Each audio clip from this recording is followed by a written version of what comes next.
Hey, Kathleen here. I'm reviewing this Bontec Step stool. I'm showing it to you collapsed with a nice little handle to carry and tuck away when you don't need it. When you do need it, you pull it out and you just press the silver clips here to pull the legs up. You've got two different settings, so you can set this shorter. Right now it is set for 7.5 inches, but it can go down to about 6 inches. It's got this nice surface for traction so you don't fall. And you can see me here using it to get something out of my cabinet. Now, I'm showing this other stool to you, which is called the Handy Laundry Stool that I got from my granddaughter, because I wanted to show you that it's just easy to set up, and then just pull the handle here and it collapses.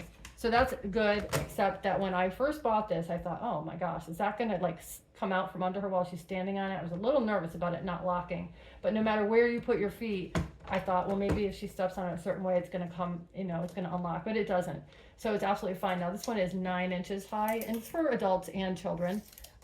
So the thing about this one, it's easy to collapse. The thing about this one is it's a little shorter. You can also adjust it to 6 inches, and it locks. So for someone, maybe an elderly person or anyone who's a little more concerned about the height or the locking with some nice rubber gripping feet, this might be a better choice. But they are both excellent stools.